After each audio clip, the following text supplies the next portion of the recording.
கலை astro channel நேயர்கள் அனைவருக்கும் வணக்கம். நம்ம இன்னைக்கு என்ன பார்க்க போறோம்னு பார்த்தீங்கன்னா, இந்த 2025ஆம் வருடத்துல மார்ச் மாதத்துக்கான ராசி பலன்கள் அனைத்து ராசிக்கும் பார்க்க போறோம். அதுல இன்னைக்கு பார்க்க போற ராசி எதுன்னு பார்த்தீங்கன்னா, மிதுன ராசி. அதுக்கு முன்னால நம்ம சேனலை சப்ஸ்கிரைப் பண்ணாதவங்க மறக்காம சப்ஸ்கிரைப் பண்ணிக்கோங்க. அப்படியே பக்கத்துல உள்ள பெல் பட்டனை கிளிக் பண்ணிருங்க. அப்பதான் நான் போடுற வீடியோ உங்களுக்கு நோட்டிபிகேஷன்ல வரும். வாங்க வீடியோக்குள்ள போலாம். மிதுன ராசி நேயர்களே, உங்களுடைய ராசிக்கு 4ஆம் இடத்து அதிபதியான புதன் பார்த்தீங்கன்னா நீச்சமாகி வக்ரமாக இருக்கிறார். இதனால ராஜயோகம் புதன் பெறுகிறார். இந்த தனக்காரகனான குரு பாத்தீங்கன்னா 4ஆம் இடத்தை பார்க்கிறார். இதனால சொத்து சேர்க்கையின் மூலமாக உங்களுக்கு லாபங்கள் வருவதற்கு வாய்ப்பு இருக்கிறது. அதே நேரத்துல சொத்துல பாத்தீங்கன்னா பராமரிப்பு செலவுகளும் செய்வதற்கான வாய்ப்பு இருக்கிறது. உடல் ஆரோக்கியத்துல நல்ல முன்னேற்றம் ஏற்படுவதற்கான வாய்ப்பு இருக்கிறது. உயர்கல்வி படிக்கிற மாணவ மாணவிகள் பாத்தீங்கன்னா படிப்பு ஓரளவுக்கு நல்லா இருக்கும். இந்த சமயத்துல பாத்தீங்கன்னா அவங்க நல்லா ஸ்கோர் பண்றதுக்கான வாய்ப்பு இருக்கிறது. உங்களுடைய ராசிக்கு 12ஆம் இடத்து அதிபதியான சுக்கிரன் பாத்தீங்கன்னா அவர் உச்சமாகி வக்ரமாக இருக்கிறார். இதனால உங்களுக்கு உறக்கங்கள் கெடுவதற்கான வாய்ப்பு இருக்கிறது. அதே நேரம் நிறைய விரைய செலவுகளும் ஏற்படும். குருவினுடைய பார்வையானது உங்களுடைய ராசிக்கு 6ஆம் இடத்துல விழுவதனால உங்களுக்கு மேலதிகாரிக்கும் பாத்தீங்கன்னா நல்ல ஒற்றுமை ஏற்படும். அதே நேரத்துல வேலையிலும் பாத்தீங்கன்னா நல்ல முன்னேற்றங்கள் ஏற்படுவதற்கான வாய்ப்பு இருக்கிறது. வேலை பார்க்கும் இடத்துல உங்களை சுற்றி இருந்த எதிரிகள் பாத்தீங்கன்னா இப்ப உங்களை விட்டு ஒதுங்கி நிற்பார்கள். அதே நேரம் குருவானவர் உங்களுடைய ராசிக்கு 6ஆம் இடத்தை பார்க்கறதுனால ஏதாவது ஒரு நல்ல விஷயத்திற்காக கடன் வாங்கக்கூடிய சூழல் என்பது ஏற்படும். காதலிக்கிற மிதுன ராசி நேயர்களுக்கு பாத்தீங்கன்னா இந்த சமயத்துல காதலர்களுக்கிடையே பாத்தீங்கன்னா ஒற்றுமைகள் என்பது இருக்காது. ஆகையால் ஒருவருக்கொருவர் விட்டு கொடுத்து செல்வது நல்லது.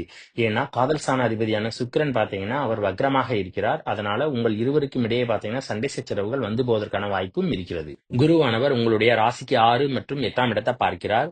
இதனால நீங்க தீராத வியாதிகள்னால கஷ்டப்பட்டீங்க அப்படின்னு சொன்னீங்கன்னா இந்த சமயத்துல குணமடைவதற்கான வாய்ப்பு இருக்கிறது. இந்த மருத்துவ செலவிற்காக நீங்க கடன் வாங்கக்கூடிய சூழலும் ஏற்படும். இந்த நேரத்துல கோர்ட்ல விவாகரத்து சம்பந்தமான கேஸ் இருந்துச்சுன்னா அதுல தீர்ப்பு வருவதற்கான வாய்ப்பு இருக்கிறது. சனி மற்றும் சூரியனுடைய சேர்க்கை பாத்தீங்கன்னா உங்களுடைய ராசிக்கு 9ஆம் இடத்துல இருக்கு. இதனால நீங்க செய்கிற எல்லா காரியங்களையும் பாத்தீங்கன்னா பொறுமை என்பது தேவை.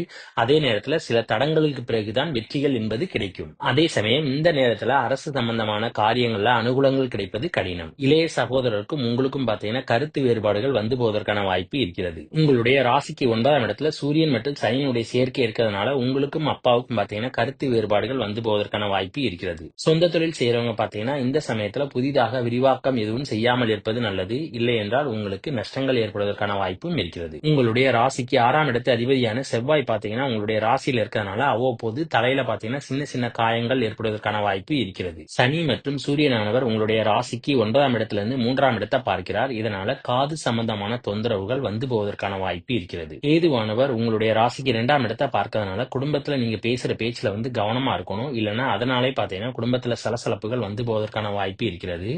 ஆரம்ப கல்வி படிக்கிற மாணவ மாணவிகள் பாத்தீங்கன்னா படிப்புல ரொம்ப கவனமா இருக்கணும். ஏன்னா கேதுவினுடைய பார்வை இருக்கிறதுனால படிப்புல பெரிதாக இன்ட்ரெஸ்ட் காமிக்க மாட்டாங்க. அதே மாதிரி உணவு பழக்க வழக்கத்திலையும் பாத்தீங்கன்னா கவனமாக இருக்க வேண்டும். உங்களுடைய ராசிக்கு 9ஆம் இடத்து அதிபதியான சனி பாத்தீங்கன்னா 9லே ஆட்சியாக இருக்கிறார். இதனால தான தர்மங்கள் செய்யக்கூடிய எண்ணம் என்பது உங்களுக்கு போகும். அதே நேரத்துல ஆன்மீகம் சம்பந்தமான உணர்வுகள் என்பது உங்களுக்கு வரும். இதனால் பழைய கோவில்களுக்கு சென்று வருவதற்கான வாய்ப்பு ஏற்படும். சுக்கிரன் மற்றும் புதனானவர் வக்ரமாகி உங்களுடைய ராசிக்கு 4ஆம் இடத்தை பார்க்கிறார். அதே நேரம் ராகுவும் பாத்தீங்கன்னா 4ஆம் இடத்தை பார்க்கறதுனால உங்களுடைய உடல் ஆரோக்கியத்திற்காக பாத்தீங்கன்னா நீங்க செலவுகள் செய்ய வேண்டிய சூழ்நிலை ஏற்படும். அல்லது உங்களுடைய தாயாரின் உடல் ஆரோக்கியத்திற்காகவும் செலவுகள் செய்யலாம். பல கிரகங்கள் உங்களுடைய ராசிக்கு 4ஆம் இடத்தை பார்க்கறதுனால உங்களுக்கு கனவு தொல்லை என்பது போகும். சுக்கிரனானவர் உச்சமாகி வக்ரமாக இருக்கிறார். இதனால உங்களுடைய பிள்ளைகளினுடைய வளர்ப்புல பாத்தீங்கன்னா கவனமாக இருக்க வேண்டும். அதே நேரம் முன்னோர்களுடைய சொத்துக்கள்ல பாத்தீங்கன்னா செலவுகள் ஏற்படுவதற்கான வாய்ப்பு இருக்கிறது. ராசிக்கு 6ஆம் இடத்தை பார்க்கறதுனால உங்களுக்கும் தாய்மாமனுக்கும் பாத்தீங்கன்னா சின்ன சின்ன விரிசல்கள் என்பது போகும். அதே நேரம் குருவினுடைய பார்வை இருக்கிறதுனால பெரிதான அளவுக்கு பாதிப்புகள் என்பது உங்கள் இருவருக்கும் இருக்காது. கேதுவானவர் உங்களுடைய ராசிக்கு 2ஆம் இடத்தை பார்க்கறதுனால கண் சம்பந்தமான தொந்தரவுகள் என்பது போகும். அப்புறம் இந்த வீடியோ பிடிச்சிருந்தா லைக் பண்ணுங்க, ஷேர் பண்ணுங்க, கமெண்ட் பண்ணுங்க. மறக்காம பக்கத்துல உள்ள பெல் பட்டனை கிளிக் பண்ணிருங்க. தேங்க்யூ.